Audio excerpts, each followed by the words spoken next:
Bom dia, eu me chamo Maria de Fátima Vanderlei Gomes de Sá, sou aluna da disciplina de Didática de Ensino Superior em 2, pelo curso de pós-graduação em Cirurgia. Nesse primeiro momento, eu quero agradecer a doutor Rodrigo Lira, professor da cadeira de Didática, pelo estímulo ao estudo dessa temática, né, desse tema. Foi uma semana muito desafiadora para mim, porque eu, nesses últimos dias, nessa última semana, eu tive uma virose muito grande e ainda estou me recuperando. Então, se acontecer algum momento que eu tenha crise de tosse nessa explanação, eu peço desculpas logo, porque às vezes eu não tenho como evitar. Apesar de estar sendo medicada e tratando a tosse, mas eu ainda estou nesse período de convalescença, tá? De uma faringite que eu tive. Então, a gente vai começar a falar sobre a questão dos objetivos do aprendizado, né? Através da taxonomia de Bloom, que é um tema que foi dado para ser abordado por Dr. Rodrigo nessa aula de hoje, e falar um pouco sobre os domínios dessa taxonomia, de como se dá a sedimentação desse processo de aprendizado. E depois também falar um pouco sobre os objetivos os temas de aula, né? Os objetivos das aulas, de aulas. Então, a anatomia dos objetivos de aprendizagem, a gente vai ter que falar sobre taxonomia de Bloom, que está associada ao processo de aprendizagem. Em 1948, um grupo de psicólogos liderados por Benjamin Bloom, que faziam parte da Associação Americana de Psicologia, APA, eles começam a elaborar um sistema de classificação de objetivos e planejamento educacional. Qual é o grande diferencial desse pensamento de Benjamin Bloom e colaboradores? É trabalhar os objetivos de aprendizado e ter uma forma como quantificar e avaliar a questão do aprendizado desse corpo docente, né? No caso, os alunos, eles vão ser avaliados dentro de uma escala evolutiva do ganho do conhecimento, da sedimentação e até da criação. Então, esse nome taxonomia vem justamente dessa divisão e subdivisão que Bloom consegue fazer em relação ao processo de aprendizagem. E isso é muito importante porque antigamente a forma antes dessa taxonomia, antes desse estudo de Bloom, dessa sistemática dele, o processo era muito subjetivo. Os professores, o corpo docente, eles não tinham como quantificar o ganho de sedimentação do conteúdo. Eram processos muito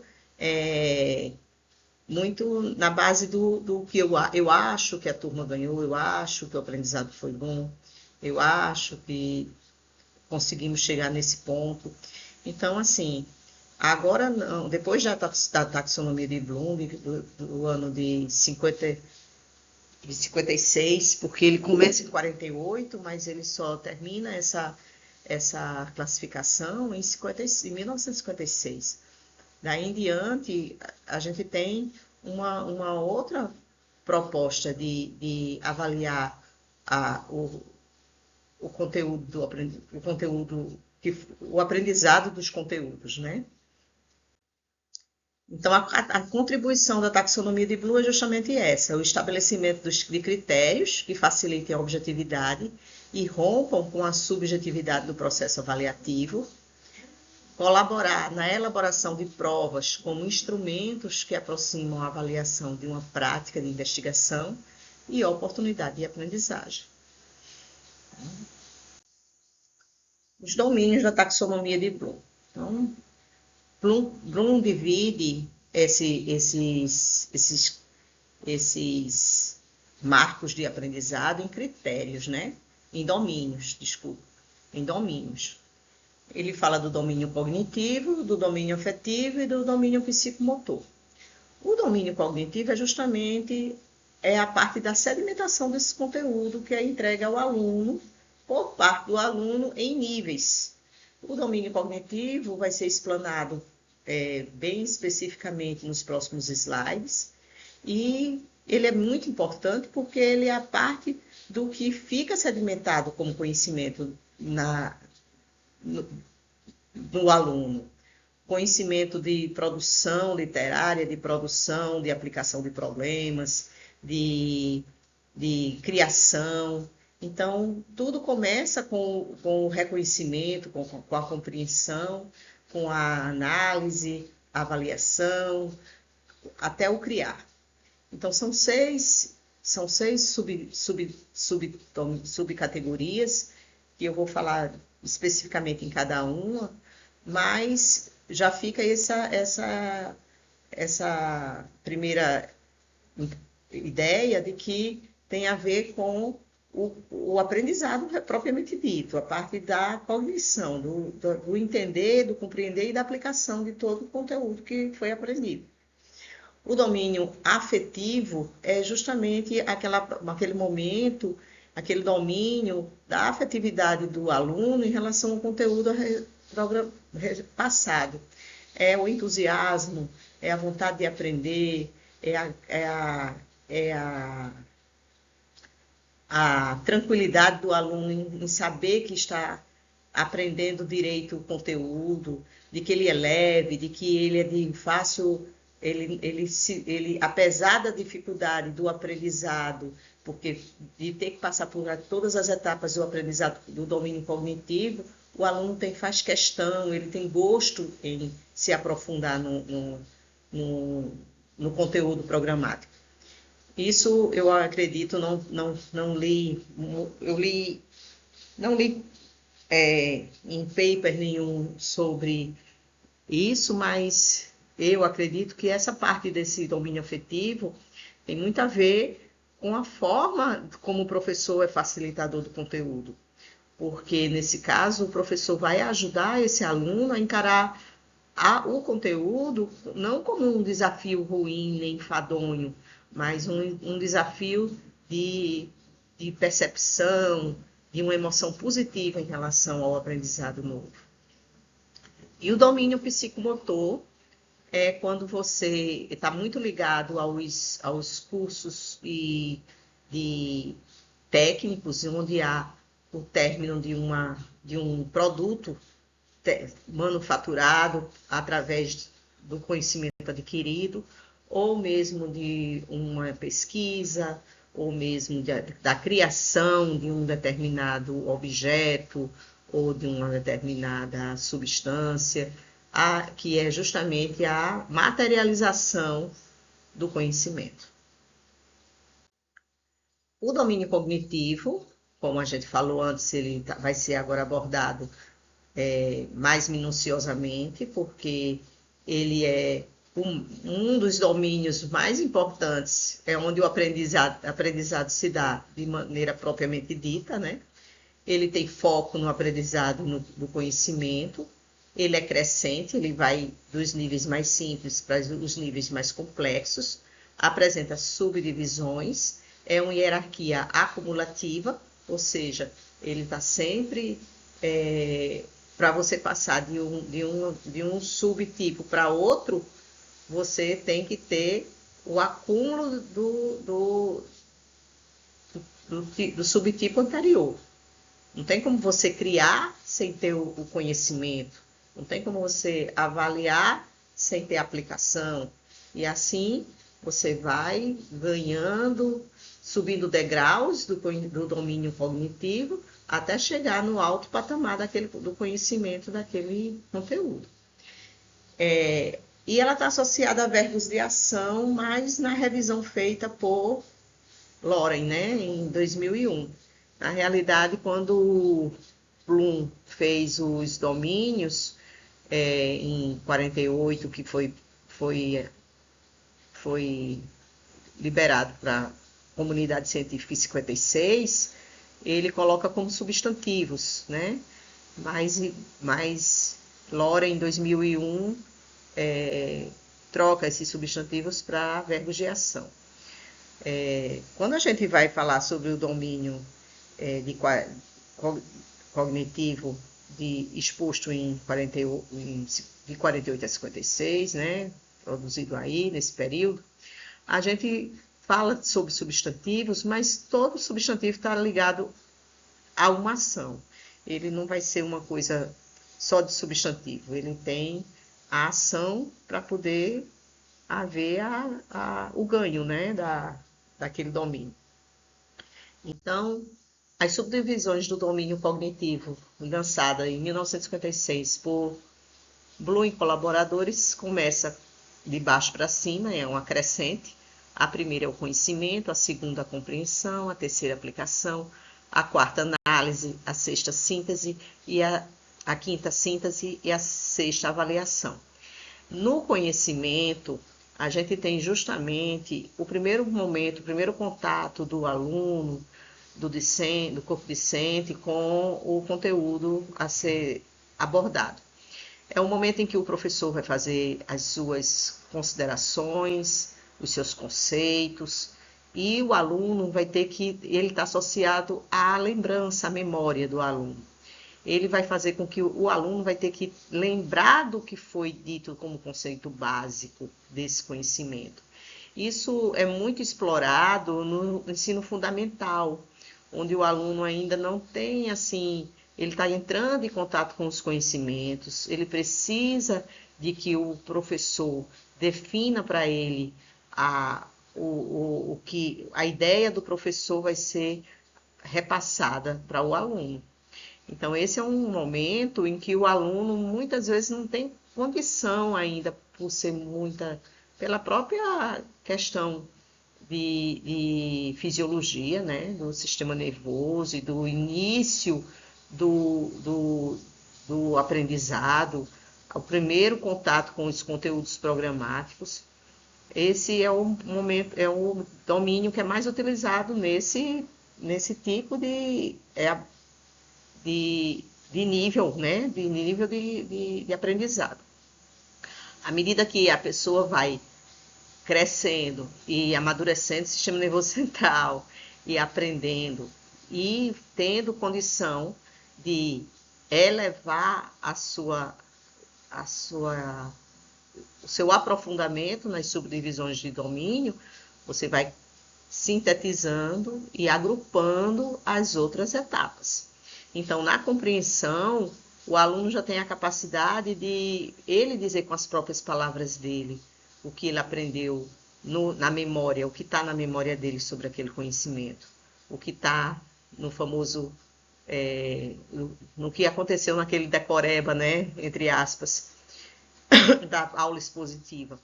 Então, aí ele começa a ter como narrar o que é que ele pode narrar, ele pode enumerar, ele pode descrever aquele conhecimento. Na aplicação, ele já tem uma outra habilidade, ele já tem como subdividir o conteúdo, ele já tem como organizar, identificar. É um momento em que ele faz a análise organizacional daquele conteúdo dentro do seu domínio, assim, perceptivo mesmo. Ele consegue dividir, subdividir, ele consegue associar, né? Ele consegue resolver problemas, né? Na síntese, ele já consegue reescrever, resumir, ele consegue sintetizar, estruturar, desenvolver em relação ao conteúdo proposto. Na avaliação, ele tem como avaliar o resultado final de um determinado conhecimento. Ele tem como ser contra ou a favor, ele tem como corroborar, ele tem como ajudar a aumentar o valor perceptivo daquele conhecimento, ele tem como dar a ideia dele se um determinado produto terminado, um determinado conhecimento gerou um produto, ele tem como dizer se aquele produto foi bom ou se não foi, o que esperar daquele produto. Então, ele tem como dar um juízo de valor, uma avaliação dele em relação ao conhecimento que foi trabalhado em todas essas etapas. Em 2001, Bloom revisa a taxonomia Lawrence e Anderson, e colaboradores, revisam a taxonomia de Bloom com ajustes nos índices superiores da taxonomia. Ou seja, o avaliar cai para o número 5 e o criar sobe para o número 6. Então, ele acha que o avaliar o conteúdo... Desculpe, foi problemas aqui com animais daqui de casa. O avaliar o conteúdo tem a ver com a avaliação do produto, do que foi feito, do que foi aprendido, das análises dos gráficos. Então, o aluno já faz essa estruturação para depois ele fazer a criação de um novo produto, de uma nova pesquisa, de algo que seja produzido a partir do conhecimento que foi trabalhado em todas as outras etapas anteriores. Bem, essa é a minha percepção em relação à taxonomia de Bloom e sua forma revisada. A gente sabe que existe ainda uma subdivisão feita por Lawrence da taxonomia revisada e que eu não tive condição de me aprofundar mais ainda, acho que fica para um outro momento também, né? O tema proposto foi esse pelo professor, aqui está a referência bibliográfica.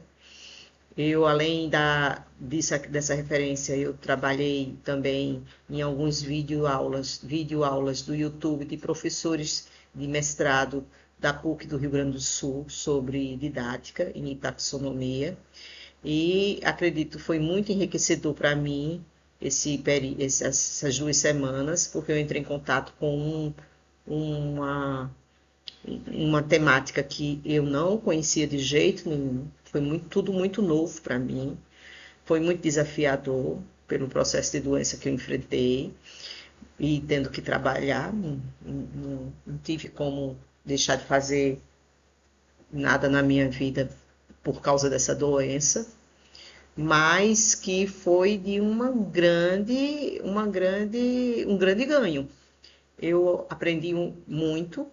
Eu agora entendo o porquê de provas mais difíceis que acontecem justamente quando os enunciados exigem uma avaliação, uma síntese maior, né? Uma avaliação, uma análise maior do conhecimento.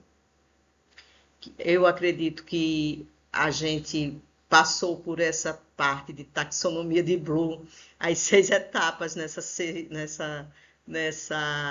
2 semanas, porque eu entrei em contato com o conhecimento, eu fiz a compreensão, eu fiz a análise, eu fiz comparações sobre o que é o aprender e o sedimentar e o criar, e eu própria já consegui fazer essa apresentação. Eu usei o método audiovisual como ferramenta, eu fui em busca de outros métodos digitais. Então, assim, foi umas 2 semanas de mudança, assim, para uma pessoa como eu, né, que sou muito mais médica do que estudante hoje em dia, e estou retornando à banca de estudo no mestrado e foi bom para mim, foi muito bom. Tenho muito que agradecer ao professor Rodrigo e a compreensão dos colegas. O último tópico é sobre os componentes básicos de um plano de aula.